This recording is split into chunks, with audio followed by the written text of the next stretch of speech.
नमस्कार, स्वागत आपका हरियाणा न्यूज 24 पर। मैं हूं प्रिंस लांबा। हरियाणा प्रदेश के अंदर बीजेपी के पूर्व प्रदेश अध्यक्ष मोहन लाल बड़ोली जब अध्यक्ष थे उस समय उनको औकात बताने वाले, बीजेपी को आंख दिखाने वाले, बीजेपी की खुलकर बगावत करने वाले, बीजेपी की सरकार मेरे सहयोग के बिना नहीं बनती, ये बात दमदार तरीके से बीजेपी की आंख में आंख डालकर बोलने वाले नेता कुलदीप बिश्नोई को काबू कर लिया गया है। कुलदीप बिश्नोई जो फिलहाल बीजेपी के बस से बाहर थे, आउट ऑफ कंट्रोल हो चुके थे, उनको कंट्रोल में लाने का, वश में लाने का काम मुख्यमंत्री नायब सैनी के द्वारा किया गया है। 2 रोज पहले कुलदीप बिश्नोई के दिल्ली निवास के ऊपर मुख्यमंत्री नायब सैनी पहुंचे थे, वहां उन्होंने लंच भी किया और इसके साथ साथ बिश्नोई परिवार के साथ बातचीत भी की। अब उस समय चर्चाएं थी कि कुलदीप बिश्नोई की नाराजगी को दूर करने के लिए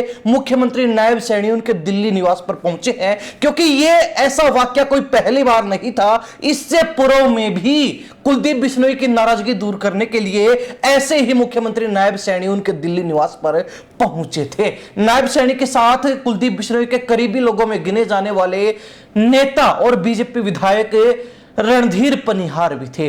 खैर, उस चर्चा के बाद अब चर्चा एक बार फिर गर्मा गई है और यह बात शुरू हो चुकी है कि कुलदीप बिश्नोई पूरी तरीके से मान चुके हैं। कुलदीप बिश्नोई अपना गुस्सा जो है थूक चुके हैं। कुलदीप बिश्नोई बीजेपी के साथ जो दुश्मनी निभा रहे थे, जो गुस्सा भाजपा के ऊपर उनको था, उसको पूरी तरीके से नकार चुके हैं और अब जो है कुलदीप बिश्नोई बीजेपी के कहे अनुसार ही चल रहे हैं। ऐसा इसलिए और ये चर्चाएं भी इसलिए क्योंकि आज यानी कि 3 जून के दिन आदमपुर के अंदर चौधरी भजनलाल की पुण्यतिथि के ऊपर एक श्रद्धांजलि सभा का आयोजन किया गया था। इस आयोजन में हजारों लोग पहुंचे, पूरा बिश्नोई परिवार मौजूद था। वहीं अचानक इस कार्यक्रम के अंदर मुख्यमंत्री नायब सैनी भी पहुंचते हैं और वो भी आदमपुर जाकर वहां पर चौधरी भजनलाल जो हरियाणा के पूर्व मुख्यमंत्री रह चुके, उनको श्रद्धा सुमन अर्पित करते हैं। और इसके साथ कुलदीप बिश्नोई का पूरा परिवार भी मुख्यमंत्री नायब सैनी के साथ मौजूद था, जो दर्शाता है कि नायब सैनी ने पूरे तरीके से बिश्नोई परिवार को मना लिया है, उनका गुस्सा ठंडा करने का काम कर दिया है। अब इन चर्चाओं ने रुख मोड़ लिया है।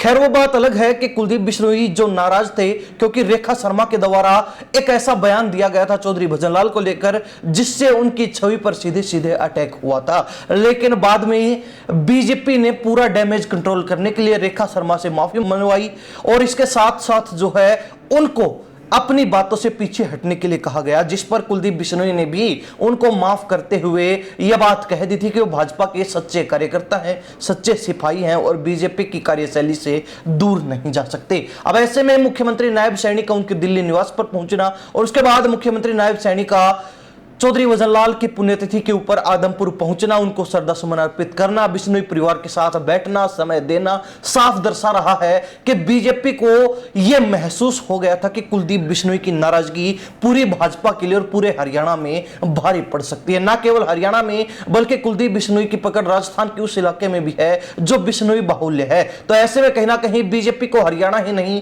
राजस्थान में भी भारी लॉस उठाना पड़ सकता था आगामी चुनाव के दौरान या फिर आगामी राजनीतिक हलचलों में। इसीलिए कुलदीप बिश्नोई को समय रहते मना लिया गया और इसकी ड्यूटी जो है नायब सैनी को दी गई थी। मुख्यमंत्री नायब सैनी पूरे तरीके से कुलदीप बिश्नोई को काबू करने में कामयाब रहे हैं। कुलदीप बिश्नोई का गुस्सा ठंडा करने में, कुलदीप बिश्नोई को मनाने में, कुलदीप बिश्नोई के परिवार को एक बार फिर भाजपा के साथ जोड़े रखने में कामयाब रहे हैं, जो कि इन तस्वीरों से साफ नजर भी आता है।